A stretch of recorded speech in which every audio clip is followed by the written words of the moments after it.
Good morning students. आप लोग के एग्ज़ाम हो गए। पेपर मैंने देखा, आप लोग का आंसर राइटिंग भी देखा। मुझे एक क्वेश्चन तो बड़ा ख़राब लगा। आप लोगों ने एचआईवी वाले क्वेश्चन को बहुत ही लाइटली लिया और उसे पता नहीं कैसे मोरल बेसिस पे लिख दिया। जब भी साइंस पढ़ते हैं ना तो मोरल नहीं लगाते हैं, है ना। ये जो लॉजिक्स होते हैं अच्छा खराब ये सब नहीं लगाते। साइंस फैक्ट्स पर बिलीव करता है, तो आपको फैक्ट्स देने पड़ेंगे, अदरवाइज फिर आपके आंसर सेटिस्फैक्ट्री होते नहीं हैं। ठीक है बेटा, चलो। तो आज कुछ मुझे अलग बात करनी है। अभी आज हम लोग चैप्टर न्यू स्टार्ट नहीं कर रहे हैं, एक्चुअली उसी का ओवरऑल डिस्कशन करना है। तो मैं ये आखिरी बार बता रही हूँ, ध्यान से सुनिएगा। आखिरी बार 10th का जो बायो का सिलेबस है उसमें क्या है, ठीक है। पहला आपका चैप्टर जो है लाइफ प्रोसेसेस, ठीक है, done. Second chapter control and coordination, जो कि हटा दिया गया है ना। तो इसके बाद आपके पास आता है चैप्टर रिप्रोडक्शन का। ये आपके बुक में लिखा है how do organism reproduce. Actually ये यूनिट होती है तो बार बार मुझे इसी तरह से याद रहता है, इसलिए मैं रिप्रोडक्शन लिख देती हूँ डायरेक्ट, है ना। इसमें कुछ गलत नहीं है, reproduction. Okay, third one is heredity and evolution. इसमें आपको जान जाओगे तो बहुत अच्छा लगेगा कि ये जो इवोल्यूशन वाला पार्ट है ना, ये भी आपको नहीं पढ़ना है ना। Fourth one is our environment. ये हम लोग अभी स्टार्ट करेंगे। ध्यान से सुनो, पहले मेरी पूरी बातें सुन लो। तो आपके कोर्स में क्या है, तो आपको क्या पढ़ना है बोर्ड के लिए, life processes, reproduction, heredity, only heredity not evolution, इसे छोड़ दो। Next one is our environment. ये 4 चैप्टर हम लोग पढ़ेंगे, इसका हाफ पढ़ेंगे, ठीक है। अच्छा, ये मेरा कंप्लीट हो गया है ना, I have completed it. Reproduction 2, heredity as well, याद आ रहा है।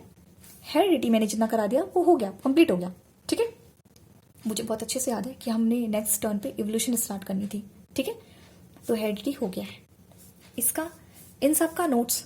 अच्छा रुक जाओ, आगे बात करते हैं। आर एनवायरमेंट, ये हमारा एक पेंडिंग चैप्टर बचा है, ठीक है, हमको इसे खत्म करना है। तो प्रोसेस कुछ यूँ रहेगा बेटा कि अब आने वाली क्लासेस में हम लोग कैसे पढ़ेंगे, एक स्केड्यूल देख लो। आर एनवायरमेंट हम लोग पढ़ेंगे, उसके साथ साथ हम लोग सैम्पल पेपर सॉल्व करेंगे। कैसे सॉल्व होगा अभी करके दिखाती हूँ, लेकिन आज ऐसा नहीं है, आज ऐसा सीन नहीं है क्योंकि बहुत सारी चीज़ें प्रोग्राम्ड नहीं है, इस वजह से आज ऐसा नहीं हो पाएगा। मैं आपको बताती हूँ अभी आगे कैसे होगा और आज कैसा हो रहा है उसमें डिफरेंस क्या है। तो जो हम लोग सैम्पल पेपर सॉल्व करेंगे, यानी कि जैसे सपोज हमने एक यूनिट पढ़ी है ना, व्हाट इज एनवायरमेंट पढ़ा या व्हाट इज इकोसिस्टम पढ़ा, है ना।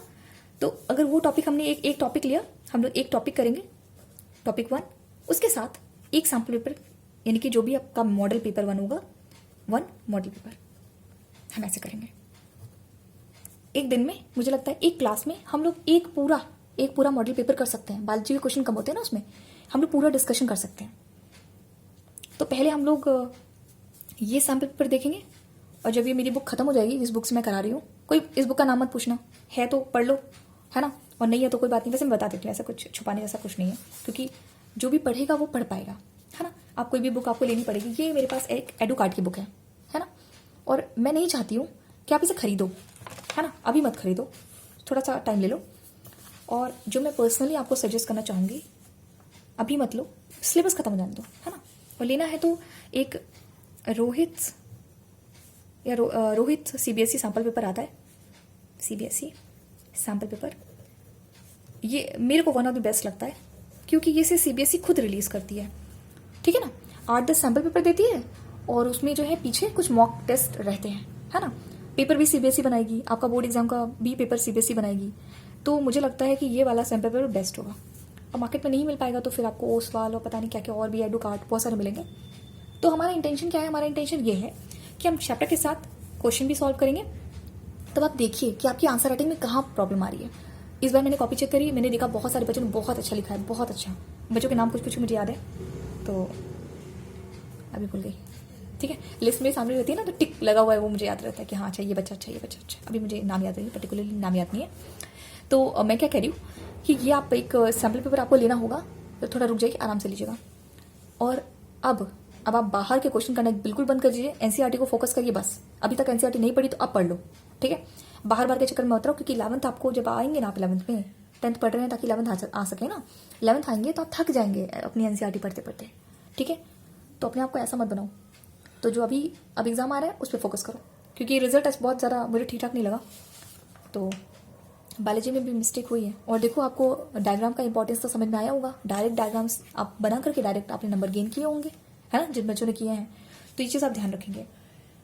डायग्राम पे कभी कलर नहीं करेंगे, मैं बार बार बता चुकी हूँ। डायग्राम कभी पेन से नहीं बनता, डायग्राम कभी भी कलर नहीं होते। तो इन सब चीज़ों पे ध्यान दीजिए। लेबलिंग करने का तरीका भी मैंने सब कुछ साफ साफ बताया था, जितना बताया था उतना ही करना चाहिए था, ज़्यादा कुछ नहीं ऐसा करके। खैर कोई बात नहीं, मैंने अलाउ कर दिया। अब आगे चले। तो ये प्लान है हमारा, आगे आने वाले दिनों में हम लोग इसी तरह पढ़ाई करेंगे। क्या करेंगे, आर एनवायरमेंट चैप्टर करेंगे, ठीक है। अच्छा, एक चैप्टर आपके पास और है, एक चैप्टर और है, मैनेजमेंट ऑफ नेचुरल रिसोर्सेज, ऐसे करके एक चैप्टर है। इस चैप्टर को ना, ये बोर्ड के पॉइंट ऑफ व्यू से नहीं पढ़ना बेटा, मैं बार बार बता रही हूँ। इसे बोर्ड के लिए नहीं पढ़ना है, इसे बोर्ड के लिए नहीं पढ़ना है, बोर्ड में नहीं आएगा। लेकिन आपको ये चैप्टर आना चाहिए। तो हम क्या करेंगे, इसे हमें पढ़ाएंगे नहीं, लेकिन सैम्पल पेपर में जो क्वेश्चंस होंगे इसे मैं करवा दूंगी। ये आपके लिए एक्स्ट्रा है। एक्स्ट्रा इसलिए कह रही हूँ क्योंकि सिलेबस में लिखा हुआ है, आपके सीबीएसई में जो सिलेबस भेजा है उसने ये लिखा है कि ये बोर्ड में नहीं आएगा, लेकिन इंटरनल एग्जाम जब आपके होंगे तो कोई आपसे इस वाले चैप्टर से क्वेश्चन पूछ सकता है, ठीक है ना। तो इस वजह से ये इंपॉर्टेंट हो जाता है कि आप इस चैप्टर के बारे में थोड़ा सा नॉलेज रखिए, है ना। और वो ये एग्जैक्टली चैप्टर आपका ज्योग्राफी से बहुत मैच करता है, ठीक है ना। ज्योग्राफी के चैप्टर जिससे आप मैनेजमेंट वगैरह नेचुरल रिसोर्सेज आप वहाँ पे पढ़ते हैं। तो बस इसको साइंटिफिक व्यू से मैं आपको पढ़वा दूंगी, समझा दूंगी, ठीक है। जहाँ कोई इशू रहेगा तुम्हारा मैं हूँ, ठीक है बेटा। तो मीनवाइल आपको करना क्या है, अपना नोट्स कंप्लीट कर लो हेरिडिटी का। जो बच्चे मेरी बात फॉलो करते हैं वो कर लें, जो नहीं करते वो फिर अपनी मर्जी से जाओ। 10th क्लास में मैं बिल्कुल किसी पे फोर्स नहीं करती कि ये काम करो ये काम नहीं। जो काम करोगे आप अपने लिए करोगे, मैं कहती हूँ करो।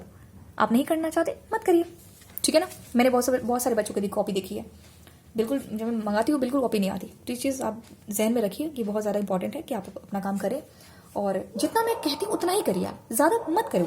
बिल्कुल परेशान होने की जरूरत नहीं है, आप अभी छोटे बच्चे हो, 11th में नहीं आगे भर भर के कॉपी में नोट्स करोगे, है ना, और पता नहीं क्या क्या नॉलेज गैदर करने की कोशिश करोगे, है ना। एक दायरा बनाइए, उसमें चलिए, ठीक है। बात समझ में आगे के प्लान्स क्लियर है। तो बेटा अच्छा एक चीज़ और, GMAT की क्लासेस देखो, या तो मैं आज यानी फ्राइडे को GMAT की क्लास करवा लूँगी, है ना, क्योंकि मुझे आपको क्वेश्चन भी डिस्कशन करना है। आपको अगर कुछ पूछना हो तो, जो आपने एग्जाम दे दिया है उसके बारे में कुछ पूछना हो तो या तो मैं आज रखूँगी या तो मैं सैटरडे को रखूँगी, है ना। दोनों दिन मैं नहीं रख पाऊंगी, इस बीच दोनों दिन मैं नहीं रख पाऊंगी, किसी एक दिन रखूंगी, या तो मैं फ्राइडे लूंगी या तो मैं सैटरडे लूंगी। परेशान होने की बात नहीं है, ठीक है। अच्छा, आपको अभी क्या करना है, अभी मैं आपको एक पेपर दे रही हूँ, है ना। आप लोग जितना प्रैक्टिस करिए उतना अच्छा है। आपको क्या करना है, लाइफ प्रोसेस, रिप्रोडक्शन, इन दोनों के आप हेरिडिटी तो अभी रहने दीजिए, आपको आता नहीं होगा, इसका आपने रिविजन किया नहीं है, मैंने पढ़ाया है लेकिन आपने रिवाइज नहीं किया इसलिए नहीं आता होगा। लेकिन अभी ताज़ा आपने ये दोनों चैप्टर पढ़े हुए हैं, ठीक है ना। मैं आपको एक पेपर सेंड कर रही हूँ, इस पेपर में से आपको लाइफ प्रोसेसेस के क्वेश्चंस निकाल के उसका आंसर राइटिंग करनी है, ठीक है। और रिप्रोडक्शन का भी क्वेश्चन निकाल के आंसर राइटिंग करनी है, सिर्फ इन 2 चैप्टर का ना, और कुछ नहीं, बाकी कुछ नहीं छुएंगे। आता भी है तो फिर मत छुओ, ठीक है। मन करे तो किसी को लिखने का कर सकता है। बात समझ गए। अब मैं आपको एक सैम्पल पेपर दिखा दे रही हूँ, मैं कौन सा देने वाली हूँ। ये रहा हमारा सैम्पल पेपर, देखो पूरा नहीं कवर हो रहा ना, और ये मेरे बच्चा पूरा कवर नहीं हो रहा है, हमें बुक मोड़नी पड़ेगी मुझे। ये बुक काफ़ी बाइंडेड है, मुड़ नहीं रही, ध्यान से देखो। रुको कोशिश करती हूँ, टेढ़ा मेढ़ा करके दिखाती हूँ। अच्छा देखो, ये सीबीएसई बोर्ड का एग्जाम हुआ था 13 मार्च को, तो ये उसका पेपर है, साइंस का, पूरा कंप्लीट साइंस का पेपर है, ठीक है ना। सेट 1 सेट 2 ऐसे करके आता है ना। तीन तरीके के सेट होते हैं वहाँ पे, सेट 1 सेट 2 सेट 3 ऐसे करके पेपर होता है, उसमें सेक्शन A सेक्शन B ऐसे करके रहेगा, ठीक है, समझ गए ना। तो करना क्या है आपको कि मैं आपको ये वाला पेपर मैं आपको सेंड करूँगी, और इसमें आप आराम से बैठ करके अपने क्वेश्चन से पहले बायोलॉजी के अलग कर लीजिए, उसके बाद उसमें लिखते जाइए जो आपको आए, जो आपको लाइफ प्रोसेसेस चैप्टर से लगे उसको लिख लीजिए, जो आपको रिप्रोडक्शन से लगे उसको लिख लीजिए। उसके बाद आप क्या मिलेगा, मैं आपको ये पूरा चैप्टर, ये पूरा सैम्पल पेपर देने के बाद, सैम्पल पेपर नहीं, ये बोर्ड का पेपर है, ये देने के बाद मैं आपको इसका आंसर दे दूंगी, ठीक है, समझ गए। इसके आंसर्स मैं आपको प्रोवाइड करा दूंगी, ठीक है। इससे क्या होगा, अब आप अपने आंसर्स को इसमें मैच कर लीजिएगा। ये आराम से आंसर्स लिखे हुए, आप इसमें आंसर्स अपने मैच कर लेंगे, तो आपको समझ में आ जाएगा कि आपको कैसा लिखना चाहिए था या क्या आपने छोड़ दिया। बात समझ गए? तो अभी मैंने आपको ये बताया कि अभी मैं आपको इस तरह से इस फॉर्मेट में दे रही हूँ। नेक्स्ट टाइम क्या होगा कि हम लोग यहीं पर क्वेश्चन पढ़ के इसके आंसर को इसी वीडियो में ही डिस्कस कर दूंगी। जहां डायग्राम की जरूरत होगी यहीं बना के दिखा दूंगी। आप इसे कैसे याद करेंगे? सपोज आपको याद करने में दिक्कत आ रही हो कि मेरे को ये आंसर याद नहीं होता, ये डायग्राम मुझे याद नहीं होता, मैं आपको यही निमोनिक बता दूंगी। निमोनिक क्या होता है? ट्रिक होती है, ठीक है ना। लेकिन आज के लिए क्या है, क्योंकि आपको बेसिकली मैंने आपको आज बोला है नोट्स प्रिपेयर करने को, तो आप अपने नोट्स पे फोकस करिए। हेड डी का नोट्स पूरा कर लीजिए, एक ये काम है आपके पास, और एक सैम्पल पेपर मैं आपको दे रही हूँ, इसमें का क्वेश्चन आंसर आपको निकाल के करना है। बात समझ गए? बस इतना सा बात है। तो अब आप एकदम से रेडी हो जाइए। जिन्होंने नहीं पढ़ा वो पढ़ें, ठीक है। मैं एक क्वेश्चन डिस्कस कर दूं, पता नहीं क्यों मेरे मन में बार बार घूम रहा है। वो है आपका HIV वाला था, ये क्वेश्चन था। अब इस बारे में हम जीमीट पे बात नहीं करेंगे, चाहे हम फ्राइडे बात करें चाहे सैटरडे बात करें। जीमीट पे इस पर डिस्कशन नहीं करूंगी मैं।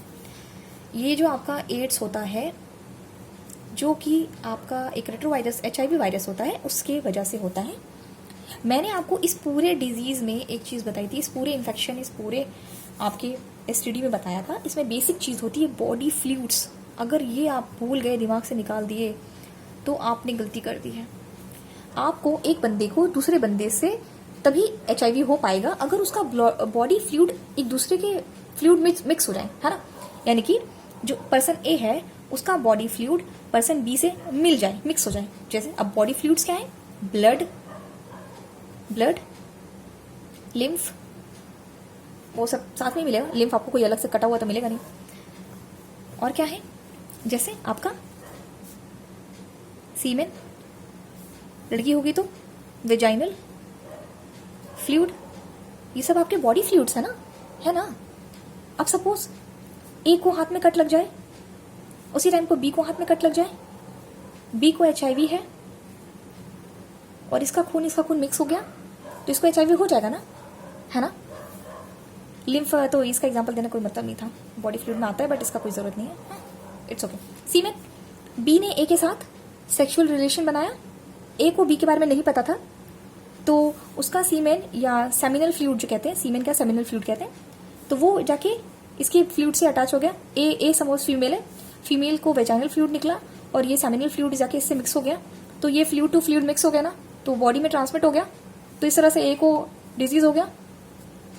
तो जब तक आपका ये बॉडी फ्लूइड मिल नहीं रहा है, तब तक आपको क्या रीजन बनता है? आपके पास कोई रीजन नहीं है ऐसे इंसान को इग्नोर करने का।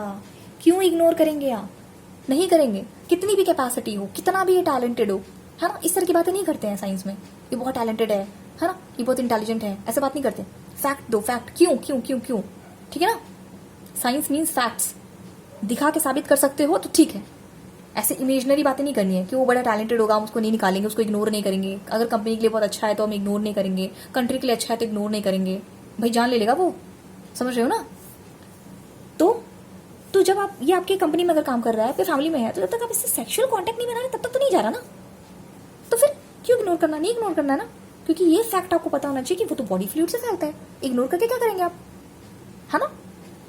चलो ये हो गया, ये वाला क्वेश्चन हो गया ना। मेरे से पढ़ रहे हो उसके बाद भी तुम लोग इतना गंदा गंदा आंसर लिख रहे हो। हाँ बताओ, अगर डाउट रहता तो मुझसे पूछा करो बेटा। ये वही बच्चे होंगे ना जिन्होंने मेरे लेक्चर नहीं लगाए होंगे, है ना, क्योंकि मैं अपने लेक्चर में ये सब चीजें इतनी बार बार बताती हूँ, बार बार बताती हूँ। खोल के तुम वीडियो देख लेना, बार बार मैंने बोला होगा body fluids, body fluid, body fluids, है ना।